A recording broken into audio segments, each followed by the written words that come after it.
So it's also interesting, Gal, do you want to talk about what we just heard from Bausman there? Because I think you have some good insights into his positions. Yeah, I mean, what Grant was saying, Poland also, one of Bannon's operatives, Matthew Tierman, is a dual citizen there and very connected to Catholic Church. And, they had recently made being, I think it was gay, illegal in a couple of places there. So they're really facing some hardships with some of this right-wing kind of ideology that's coming in and making those moves. And certainly Bannon enjoys that. With Bausman, too, I did find on an old Twitter account he had that he was tweeting people like Richard Spencer back in 2017. So it certainly aligns with that, that ideology. And when he's spoken with Alex Jones, he talks about the procreating and the, how Putin, they had a low rate and then Putin started paying people to have babies and how wonderful an idea that was. And it was $8,000 cash for the second. It was very interesting. So you can tell he's, maybe not saying it directly, but indirectly, certainly saying like, don't mix and stay here and you can get paid to, continue this white ethno state. Right. It is interesting. He's also been, he's not even accused. He is one of these people who thinks that the conversation around the Holocaust should be reopened up very disturbingly. So, it's also, he wrote an essay about, that the taboo about speaking about Jews needs to be lifted and the Jews control the media. It's all the very typical, talking points you'd hear. But, he seems to embrace those and push those. Let me read something for you from Newsweek. Okay. It was published shortly after the Charlottesville riots by all the white nationalists. And I'm just it's a one paragraph excerpt. And this is about Richard Spencer. As soon as you showed Dugan, I was like, I got to tell these guys Richard Spencer is very connected. In 2014, Richard Spencer invited Dugan to an international far-right conference he planned to hold in Hungary. However, international sanctions prevented Dugan from attending and Hungarian police raided the meeting. Dugan has since become a frequent contributor to Spencer's altright.com website and has also contributed to his online journal Radix. Spencer has returned the favor, penning an article for Dugan's KTON website. That is interesting. So very friendly there. Yeah, I think that circle that we showed around Konstantin Malofiev is very revealing at the end of the day. I think we really are seeing this was an operation that really, I think organized and orchestrated by Malofiev to really push America into the extremes. And also to present a position to Russia itself through his independent news organization there, which is like Fox News, really, pushing the same sort of, very orthodox, very traditionalist, very monarchy-based theories. And I think Jack Hannock runs that station, if I'm not mistaken. Well, if I was making the picture, I would put Dr. Edward Lazansky in the middle there because Malofeyev is definitely an organizer. I don't know how operational he is, but he's a financier. Right. Before you jump into Lazansky, because I do want to go very deeply into him, and we'll probably run a little late tonight because we want to do that. But I want to show you one other thing about Charles Bausman, which is very critical, because there he was on January the 6th, shooting video inside the Capitol and doing so in a way that, looks to me like he's very triumphant. I'm going to play you the tape that we were able to put together of him running around the Capitol in the middle of a coup attempt, of a storming of the Capitol. There is this Russian operative shooting video, maybe even streaming it back home. Let's take a look at what that videotape looks like now.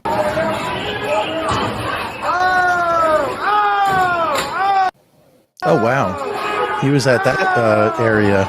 Yeah. Really We've just been seeing these videos come out from the security footage. Right. Yeah, and he's right there when this is happening. As those gates are coming down, as the Capitol Police are sort of being forced to escape, you just see him around the pillar. And as the camera turns around, you'll see that he just appears and just starts shooting video.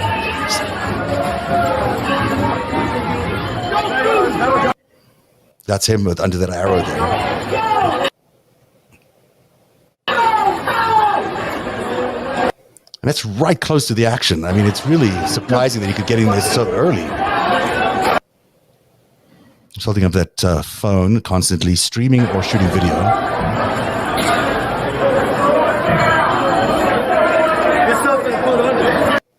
And that's how they were able to identify him. Yeah, that's how they were able to identify him through those two shots. Oh, yes, of course. That's him. Mm-hmm.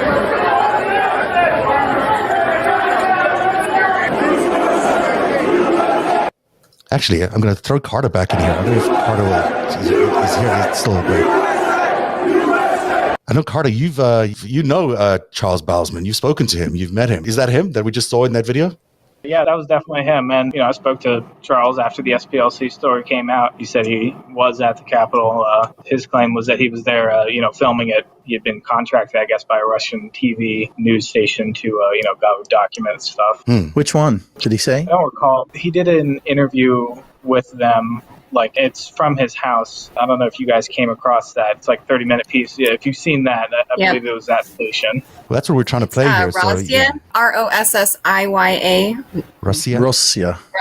Rossiya 1. Mm-hmm. And I think it's interesting Channel to 1. note, too. That's the Putin channel, basically. Channel 1 in Russia. That's Putin channel. Yeah. A lot of his footage is in that Channel 1. He shot one in Russian. It was all in Russian. And then he had it all translated. It's almost like he reshot it and then maybe shot it twice with him speaking English sometime in like late July and then I found it just about a month ago. But it's also interesting to note, just knowing that, he's kind of frequents the alt-right, I guess, younger generation circles, that in those clips, he's very close nearby the Groypers. Which is what? Tell us what the just Groypers something to note. I mean, the Groypers are... They're your open neo-Nazis. Okay. All right. Interesting. I mean, pretty much. Nick Fuentes is the group. Yep. So it's interesting. This guy basically came out there to Pennsylvania to really start shoring up at the extremist neo-Nazi movement in America, it seems to me. He had this meeting with the National Justice Party. He started talking about Holocaust denial in Russia Insider. Themes he keeps picking on are very common to those groups. Is that your understanding, Carter, of what he was doing? I mean, aside from running this magazine or this online magazine, he says it was a movement that he was beginning, political movement of some sort. So is that what you're thinking he was doing? Well, in the conversations I've had with him, he's always been a little defensive, I guess, about his motives or what exactly his plan is. He always makes it want to seem like it's, everything's on the up and up. It's just normal. Yeah, I hold controversial beliefs, but there's nothing to it. But I haven't gotten him to be, I guess, honest with me about exactly what things he's been doing. Like, for instance, with that footage from the Capitol, he told me he was there to work for this Russian television program where the footage later ended up. But I asked him to be able to prove to me that he wasn't just there as somebody storming the Capitol who later gave their footage over. I asked him to, can you send me some emails or like an invoice or a text message prior to January 6th where they ask you to go do this? And, he never provided me that documentation. So, and I say that to kind of illustrate how he approaches. Good question, by the way. Yeah, that is a good question. That's a great question, but let me help explain what's going on there a little bit, what's going on under the hood, because that document would be incriminating. Right. Okay? You see, there's this law in America. It's called the Foreign Agents Registration Act, and it applies to people who advance the interests of a foreign person, corporation, or government, specifically in the public arena. So there's part of it that's just lobbying, right? For example, Novartis Corporation gave, I think, $1 million or some large sum to Michael Cohen many years ago, and potentially he may have violated FARA by speaking with the executive branch about their interests. They're a foreign corporation. He didn't register under FARA or the Lobbying Disclosure Act. The LDA kind of covers that activity a little bit. But, being a foreign press agent and publicist is something that's covered under FARA. And it's specifically covered when you're doing it inside of the United States. And of course, there's, people that are actually working directly with governments could be accused of what they call espionage light, Section 951, which is being, there's a stronger one. There's just espionage, but it's like being the unregistered agent of a foreign power versus, being a publicist or lobbyist. It's like FARA is they treat it more civilly where they say, okay, you did this, you made a mistake, and now you got to register, you got to disclose everything. And, if you don't tell the truth, then you could be in trouble. Right. But the unregistered agent one is like Maria Butina, where they charged her with being the agent of Russia, carrying out the government of Russia's plans, and then they convicted her, sent her to jail for 1.5 years.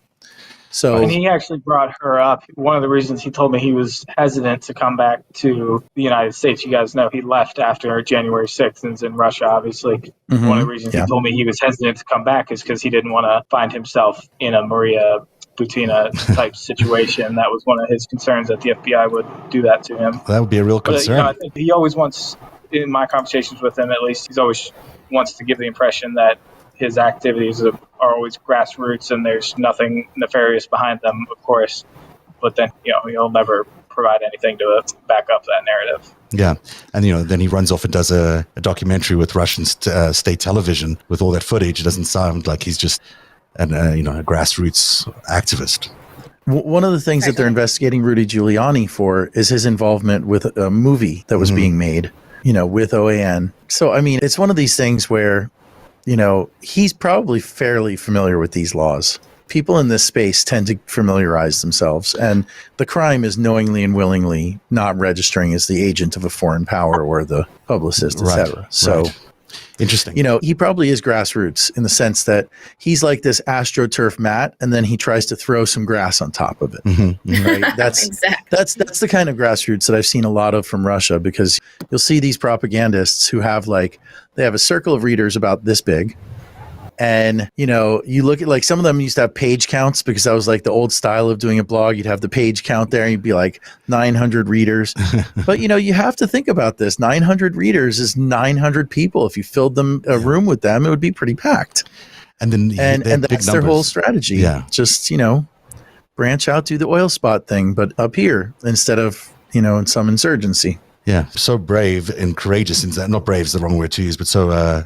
brazen. Brazen, thank you. I'm having that kind of night. Yeah. Let's talk a little bit about Luzansky. And then, so... Got it. Tell us who this guy is. He's fascinating. Dr. Luzansky is a very interesting character. He was first brought to my attention by my co-author in many of the stories that I've written about him, probably all of the stories I've written about him personally. His name is Patrick L Simpson. You can find him on Twitter at Patrick L Simpson.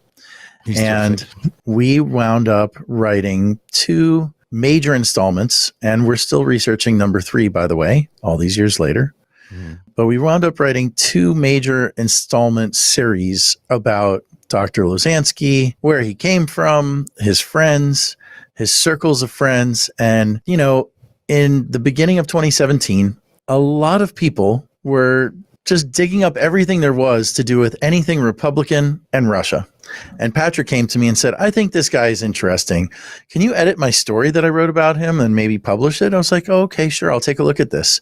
And so I took it and I started editing for style. And then I'm like, oh, well, let's get some background here and let's add some background there, doing my editor thing. Okay, this needs more background.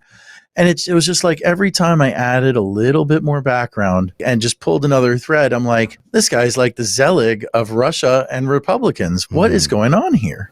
Absolutely. Good. Yeah. And so that led to the first 10-part series that he and I published in the spring of 2017, which is 25,000 words. Wow. Yes, it is. And, what we discovered was pretty shocking. This man has a fake university, just as fake as Trump University, called the American University in Moscow. And when we did some searches in the Russian phone books over there, online, what we discovered is that he had 2 office spaces, and one of them was very close to the Kremlin in a very nice facility, which he shared with, I'm sure, a very nice propagandist for Mr. Putin, who was serving then in Eastern Ukraine. And for our viewers' reference, people that were doing work in Eastern Ukraine generally tended to get sanctioned by the United States quite significantly and frequently around those days. So the fact that he was there, cohabitating space, I mean, listen, it's the same thing as if you have a great location in DC, maybe 3 or 4 blocks from the White House, in the right area. So this guy was just fascinating to us. And what we found was that actually in the early 1990s, there were Americans, lobbyists that worked with Henry Kissinger, who registered themselves as foreign agents of the Russian Federation to help set up Russia House, a foreign trade ministry for Russia in the United States. And Russia House exists today, but as a restaurant. Yet, even the Russia House proprietors, when they were interviewed by local news in DC, said, but we still give the keys to good old Dr. Luzansky, who comes by once in a while. That's interesting. And I can't tell you 25,000 words here. I don't have the time. I don't think our listeners want to hear all 25. But what we discovered is that this gentleman arrived in America in the beginning of 1977, which was a crucial time in U.S.-Soviet relations, namely right after the Church Commission. And very shortly, it was he arrived within weeks of Jimmy Carter's inauguration. And that was not a great time for the United States during the Cold War because there was a huge purge of the intelligence services. And the Soviets, of course, did not purge their intelligence services. They took advantage of it. And a lot of people have seen a television show called The Americans. And it was about sleeper agents who were planted right around that time. I always think of him as the Americans that got away. And Dr. Lasansky showed up then with a very suspect story about his wife. His story of exile and departure, I mean, it just doesn't check out. You could talk to anybody with ties to the Soviet Union, anybody who lived there at the time. And when you tell them that a nuclear physicist from the top nuclear lab in the Soviet Union, whose father-in-law was known as the KGB general, he was an army general in charge of essentially what we would call Homeland Security today. And the story went that the general told him to divorce the daughter and you're going into exile now. I mean, the Soviet Union just did not do such things. Oh, and he didn't get a promotion because of the incident. The Soviet Union tended to retaliate very stiffly against people's families.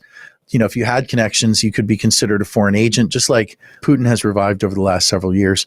For the two stories, we reviewed archives in Harvard, Stanford, Columbia, Wyoming University, the National Archives.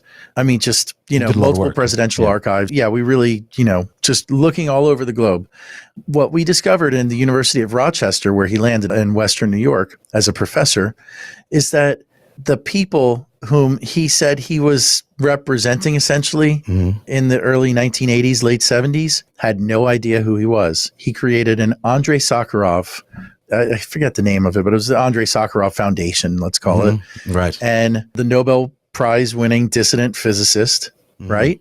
And when Sakharov's last wife arrived in America, she had no idea who he was. And it's all sitting there in the archives of the University of Rochester in the minutes of their meetings from the mid-1980s.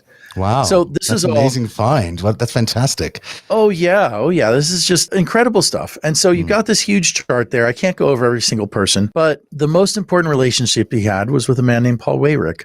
And Paul Weyrich became the co-founder of Heritage Foundation. He founded ALEC, the American Legislative Exchange Council, which is a very active corporate lobby in 50 states today. He founded a group called the Free Congress Foundation, which the head of that group actually ran for president in 2016 against Trump, the former governor of Virginia. Yeah. Talk about ALEC. I mean, ALEC is the Koch basic, the front line of the ALEC is battle. Massive. Yes. Yeah. ALEC is the mechanism where Republicans take an idea from one state and then try to expand it to 50 state houses. And ALEC was also involved in January the 6th in various ways. So it's really interesting. Weyrich was a co-founder of the Council for National Policy as well. Okay. So, I mean, Weyrich is this towering figure in, the right. And, we track them down. We track their movements over a period of decades, right? I mean, all sorts of strange happenings. But I'll just say this. Weyrich went on C-SPAN, so the fall of the Soviet Union, to say that his people, and this is just simplifying things greatly, there's reporting, but his people were trapped, but they thought that they had gotten them safe from the local authorities or whatever was going on. And that person that he was talking about turned out to be the head of privatization for all of Russia. Oh, wow. Within just a few years. And I'll leave you with this thought. We found an amazing, amazing letter that was from Dr. L and Paul Weyrich. And it was on like official letterhead. I think it was the Free Congress Foundation. And it just said, invited all members of the Republican Senate and House Armed Services, Intelligence and Foreign Affairs Committees. We're going to have lunch at so-and-so in the House office building to talk about how we're going to help restructure the Russian military, police, and security services. Do attend. And that's something we found in the University of Wyoming because they maintain Mr. Weyrich's archives. Oh, that's so interesting. What an interesting archive to get. So this guy Lasansky is just very fascinating. And he was very, very mainstream for many, many years. He taught at the Sorbonne, not taught, but lectured at the Sorbonne in Paris. But it's also interesting that he's very tied to Charles Bausman. I mean, and you look at the... Well, Bausman would be just one of his subordinates, let's say. Edward Lasansky is really the more important figure. Bausman is just somebody out there putting the ideas out there. It's like one of the troops throwing shot down the field, right? Dr. Lazansky actually wrote the book that is the doctrine that they used over the last 15 years to engage in a propaganda war against the United States. I mean, the book is literally called Russian Ethnic Lobbying in the United States, and it was published, we've discovered, by the Ministry of Foreign Affairs publisher. Whenever we bring this up to somebody in the field, they just find it incredibly, incredibly suspicious. All of it. Well, he also had this organization, right? The Compatriots organization. I can't remember the exact name.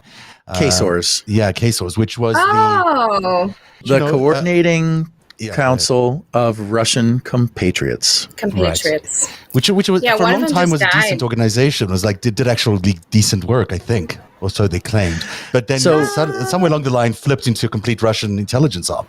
Well, I'm glad that we have the time to discuss it now because I had a very long chat with a source up in DC who gave me a lot of background information on it. And like you said, at one point it was just a normal organization.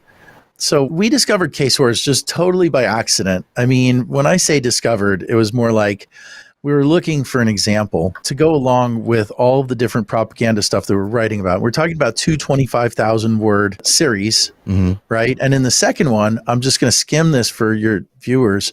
We discovered that Dr. Lazansky met with Alexander Torshin, the Russian who was called Putin's emissary, and infiltrated the NRA. He met with him in the fall of 2009. It's on the Russian Federation Council's website, probably to this day. We archived it, of course. Then in the spring of that year, Torshin showed up in the United States for the first time, right? And then he attended the World Russia Forum. He did a panel with Dana Rohrabacher. This is 2010. Right. So, we actually predated, the Washington Post found what this guy Torshin had been doing in 2011, but we filled in all the blanks before that.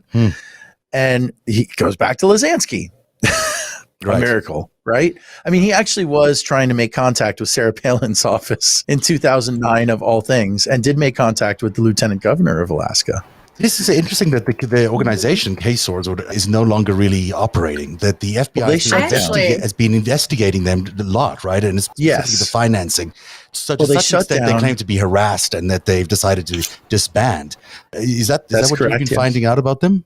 So when I first reported on them with this series, which again, I wrote with Patrick L Simpson, when we first found them, I actually found them mentioned in an article in, I believe it's Kommersant, which is one of the bigger Russian newspaper online news sources. And they said that their organization was coordinating with the Russian Ministry of Foreign Affairs, and that they were, doing so great that they had even gotten nonprofit status in the state of New York. So I took that, and at the time we were speaking with President Biden's, then Vice President Biden's former national security advisor, a gentleman who was the NSC Russia specialist for a while, and also held the position of Assistant Secretary of Defense for conventional weapons negotiations, I guess, or oversight, specifically related to Russia, like missiles and such. So in the middle of things. Very much in the middle of things. He actually just got Senate confirmed as the ambassador to the Organization for Security and Cooperation in Europe, OSCE, which means that Ambassador Carpenter is actually one of the people negotiating with the Russians this week about what is happening in Ukraine. So Dr. Carpenter was a wonderful source for us, I have to tell you. And, I presented KSORS and our writing to say, well, do you believe that this is a potential example or a good example of an unregistered foreign agent, like a group that is operating on behalf of foreign government in the political propaganda space? I mean, I didn't go so far as to say, do you think that they're like unregistered agents like Butina? But basically, and he just said, based on what they're saying here, they're saying that we're just doing what the Russian Foreign Ministry tells us to do. That looks pretty odd, right? This was like part 5 of a 25,000 word series. So we put it away, and that was in May of 2018. And then we spent the next month fact checking and copy editing and story editing for, 25,000 words. It's a book, like you said. That's about a 130 page long book. And so, of course, this was part 5. And we get to the end and we're like, well, let's check in on KSORS and see what they're up to. And we go to their page and there it is. They've just put Dr. Lazansky on the board. Unbelievable. Talk about political science. I might have chapter 6 for you, Grant. I just thought I'd let you know because it collides with a story that I was able to break. I'm sure I didn't see him on your spread there, but Mikhail Margulis, he just passed away in mid-November. Mikhail Oh, yes, I saw about that, yes. Was who, he died. He was part of K-SORS back in 2018, around then. He had multiple organizations in Florida before he died. He died 2 days after his business partner, Keith Ingersoll, was indicted on 41 charges of wire fraud. And I'm so glad you're bringing the story up. up. The Joel Greenberg case. Yes. And K-SORS shut down right after that, by the way. How is it connected to Joel Greenberg? And actually, sure. Well, Keith Ingersoll received a bunk contract from Joel Greenberg's tax office. He's very involved in Central Florida politics, South Florida politics. I've spoken with sheriff's candidates over there that dealt with him, and Jacob Ingalls and Roger Stone and some of those guys. And then when you talk about, I'm looking actually at Mr. Simpson's, one of his pieces that you guys did. I noticed you bring up Kate Ferranda, and I have a Katerina Ferranda who went to Belarus with Mikhail Margulis for a blockchain agreement, a crypto nebula with Alexander Landa, who was also in trouble for kind of stealing from elderly people. So I might have a few chapters to add for you. I think it's interesting. Is that right? Oh, he just died. Yeah. No. Ingersoll is still alive. Oh, sorry. Mikhail Margulis died. Margulis died. Yes. And Margulis is considered, I think, amongst people who know these things, another operative for Russia. And it seems to me like that's not an inconsistent thing with his death. I mean, I'm sure there's a natural cause and whatever, but, sometimes people he's a very spiritual, religious... Yeah, he was old, sure. But he also was just in Kiev, Ukraine, like 2 weeks before he passed away, and he looked fine to me. He was handing out food and stuff. But one thing I will say is that... looked good this weekend, I heard. So, I think it happens. COVID. But he actually wrote... He's the one who said that he went and prayed with the KGB. So he's the one who was in, with Gorbachev, and he was praying. He's got a whole thing. I mean, I've got it everywhere. If I can send it to you, I'm happy to send it over to you. But it's the old Christian Today magazines from the early 90s, 92, I think it was. And he's in there with all those guys. And he said he was there praying with the KGB. And he was the honorary consul to Belarus for Florida and New York. But he also ran a couple of Chamber of Commerce down in South Florida. He was also who introduced Christian Millian to Roger Stone with Dirt on Hillary and rallied Russians to vote for Trump in 2016. You mean Sergei Millian? A lot there. Yeah, sorry, I said that wrong. Yeah. It's interesting that there, clearly is a lot of movement around a lot of these operatives. And, some of them are either being taken home, like Bausman. Some of them are no longer alive. There is one other operative I just want to point to that connects to Lazansky, and I don't want to leave what you're saying behind, Gal, because we'll come right back to it. But there's this is one of the promoters for Portland's cruise rally, and he was also on the board of the K-SORS. But he's one of these organizers who helped put that together. Yeah, so I think he's another sort of Bausman. It'll come to me in a second. Like I said, I spoke with somebody who had been involved and left the group because it was becoming not on the up and up. And what he said was that, a lot of this was based on the line of propaganda that Kremlin loves. I mean, they just come back to it over again, which is the bridge over the River Elbe and the Great Patriotic War. And they were involved with something called the Immortal Regiment, which was this authentic commemoration in Russia. And they kind of hijacked it and turned it into a propaganda centerpiece. And I mean, that really explains probably 95% of the people involved with K-SORS. But then there's the folks like him, there's the Lazansky, there's the Olga Zadaspina and, Margulis and the others who were using the group for their own nefarious purpose. His name is Sergei Gladish, Gladys. Yeah. He's an interesting guy. Definitely had, some sort of fake front organization in Seattle, I think, or Portland, where they were running these sort of similar things that Bausman were doing. They were sort of on the, trying to organize these rallies in support of Trump and doing these kind of events that would make, would have people show up. So it's interesting that that cruise rally was one of his. I'm not sure if he's still in town. I have seen a picture of him and Anna Chapman together, which is interesting in terms of connecting him to former Russian agents or Russian agents in general. So let's leave it there because there's so much more we got to talk about tomorrow if you're able to. I have a pretty little bow for you, though. Okay, give us a bow. I just to wrap in all of our people is we'll just tell you who Keith Ingersoll's aunt is, and that is Paula White. Oh, the pro-Trump preacher, the really extreme one that became his advisor. Yes. Oh, wow. Yeah, and I will say in that video with Charles Bausman, she's featured in it, so we can talk about that tomorrow.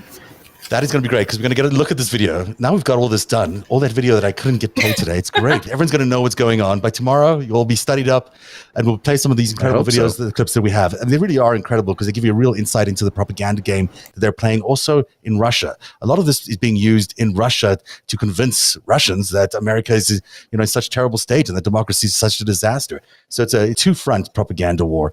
And certainly it's interesting to see that there's all these a lot of these people aren't in town anymore. Bausman is not resident anymore in your part of the world there in Lancaster. Is he, Carter? And I spoke to Michael Edison Hayden today, who said that the properties, the $1 million worth of properties that he bought in your area, still haven't been sold. They're just sitting there empty, apparently. No, yeah, he hasn't been in town recently. I believe he still owns the properties. But yeah, they might have some taxes due on them. I need to check on that. That's really interesting. Maybe you get a good deal. Yeah. Thank you to the three of you for being here tonight. I think it's been really interesting to be able to put these pieces together because, a lot of people have never heard of Lasansky. I mean, I know I've been bugging you about him and you've been telling me about him for a long time. But the idea that, he's maybe the central figure in all of this, it has not yet been revealed. And it's great that you and Patrick were able to do that and that we can hear some of that here. And thank you, Carter, for your work on the Jan 3 story and Gal Suburban, everyone can find it. What's your handle again, Gal? Oh, the bad one? It's Mindfuck. Okay. You said it. I didn't say it, so it's okay. Okay. Let's find everyone else's handles and anything else you want to promote. Grant, why don't you go first? You can find me on Twitter at Grant Stern. Everything else you can find there. And Patrick Simpson is at Patrick Simpson, right? He's at Patrick L Simpson. Oh, great. Got it. That's right. And Carter, where can people find you and your work? Yeah, I'm at Carter LNP, and people can find me at Lancaster Online, and hopefully they'll go out and support their own local newspaper. Absolutely. It's so important that people do that at this time. Thank you, all three of you, for being here tonight. Michael may join us tomorrow, which will be great if he does, because he'll give us some more insight into Bausman as we'll look through some of these tapes that we've been able to find. And there is a great tape of Lasansky and Bausman together where you can really tell the relationship between Lasansky and Bausman is pretty handler-like, maybe. So, we'll play that tomorrow as well as we look at all these different clues we're getting and media we're getting to help us understand the foreign operations that may have been involved not only in the elections of 2016 and in every subsequent election since then, but also maybe in January the 6th and in the coup attempt at the Capitol. So that's Narrative for tonight. Thanks for being here tonight, everybody. And we'll see you again tomorrow night on Narrative. So have a good night, everybody. Thanks for having me, Seth. Thank you. Cheers today. Narrative is made possible by viewers like you. Join today and support truly independent journalism at patreon.com/narrative. That's patreon.com/narrative.